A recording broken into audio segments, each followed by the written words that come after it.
A BB for Hodier and straight black pride, brothers and sisters. This is your brother DC Radical One with another radical report.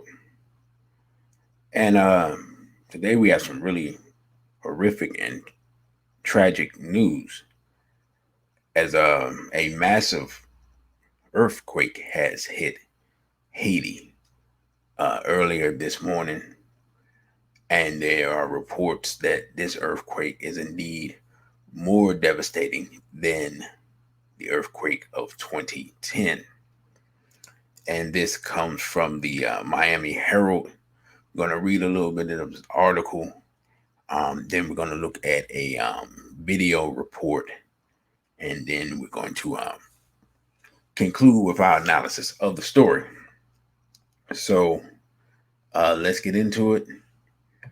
It says a major earthquake struck southwest Haiti early Saturday, collapsing buildings and historical cathedrals in a nation still struggling to recover from a devastating quake that left more than 300,000 dead over a decade ago and was already in chaos after a presidential assassination last month.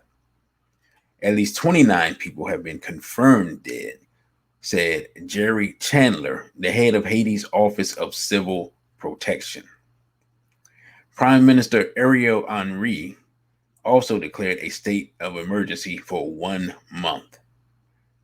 The U.S. Geological Survey placed the quake at magnitude 7.2, as did the Puerto Rico Seismic Network, with the epicenter about 75 miles west of the capital of Port-au-Prince.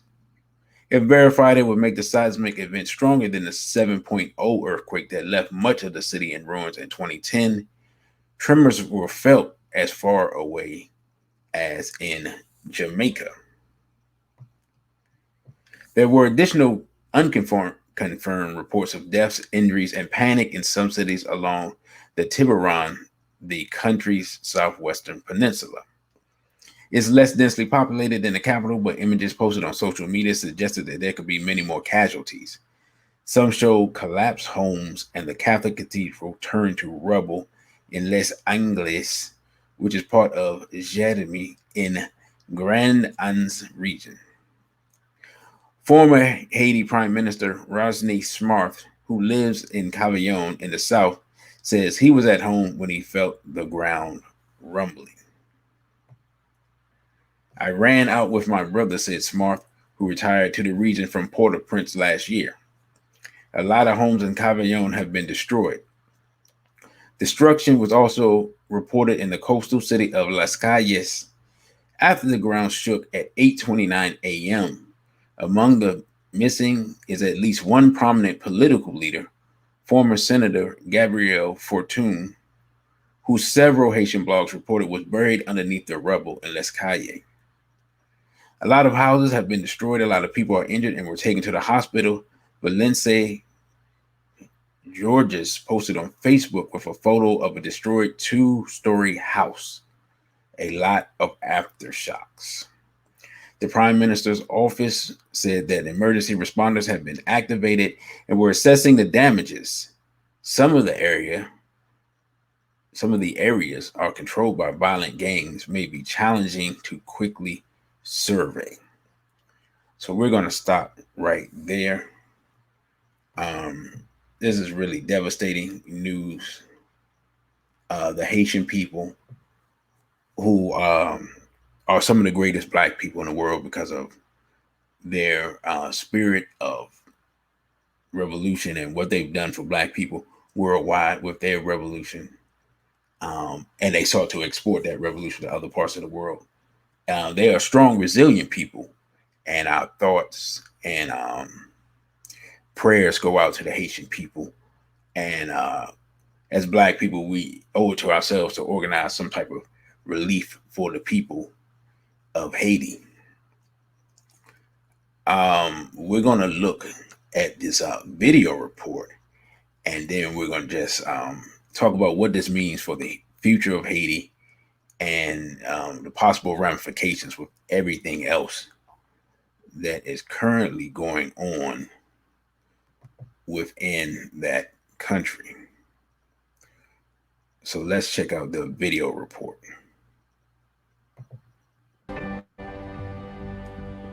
A powerful 7.2 magnitude earthquake has struck Haiti, prompting a red alert from the U.S. Geological Survey for what it expects will be many casualties.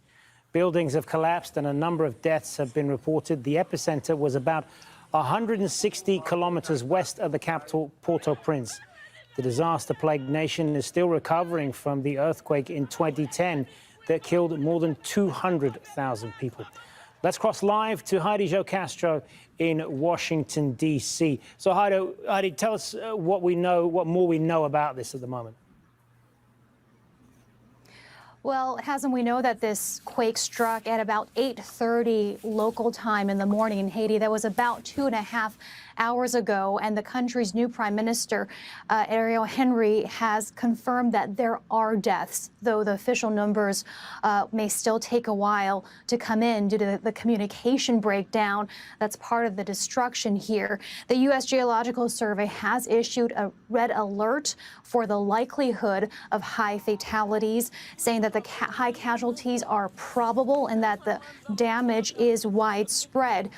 Now, of course, this couldn't come at a worse time for the worst circumstances. Haiti is still struggling to recover from the magnitude 7.0 earthquake that hit in 2010, which was smaller than the 7.2 magnitude measured this morning. That earthquake, of course, leaving close to 300,000 Haitians dead, destroying homes for 1.5 million. Now we're seeing images from social media of crumbled buildings, of hospitals that have been devastated, others overwhelmed with a number of people streaming in with injuries. And of course, Haiti is still going through its political crisis after the assassination of its president just 5 weeks ago. Indeed, all of this coming at a time when the country is already reeling from all of the problems that you just outlined there, Heidi Jo Castro. We'll check in with you again, hopefully when we get more information. For the moment, Heidi Jo Castro live for us there in Washington, D.C. So we heard that report, confirms what we read previously. There was also there was a tsunami alert that was issued earlier. It's my understanding that that tsunami alert has been rescinded. So that's a little bit of good news that they are not in danger of what would be another catastrophe on top of the current situation. To be honest, I find the timing of this with the unrest that's already going on in Haiti, with the assassination of the president, the introduction of vaccines after vaccines had not been introduced. We had talked about that on a previous show. And now we have this devastating earthquake, which is even more devastating than the earthquake in 2010. And it seems that the only saving grace in all this is that this earthquake was not centered in the most populous area of Haiti.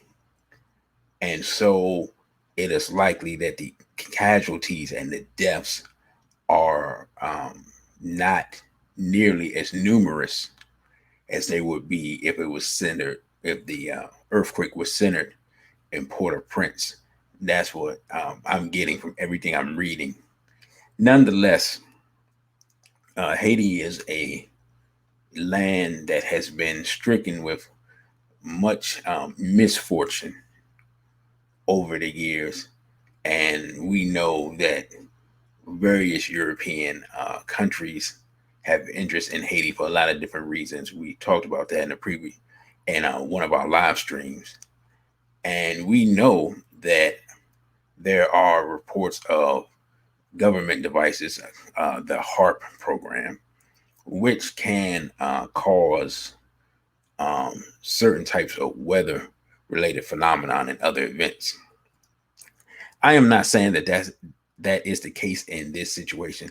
I have no reason to I have no evidence of that. I have no reason to suspect that at this time, other than the timing of it with everything already going on than for you to have a more massive earthquake than you suffered 11 years ago now.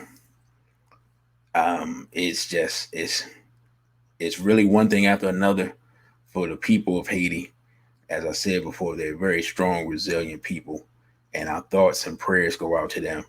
And Black people worldwide need to organize and try to bring some relief and some help to Haiti. Because what's going to happen, without a doubt, is that these European funded and based NGOs are going to get into the country, and Haiti has and Haitian people have had a problem with these types of people coming into the country to so-called help. We've seen things where children were exploited sexually when some of these UN peacekeepers and things like that come into Black nations, especially, and some other nations as well. And so, unfortunately, in the midst of this tragedy, in the midst of the ongoing chaos that is taking place, this is something we'll definitely have to look out for. It's kind of hard to tell people to watch out for people who appear to be coming to help them.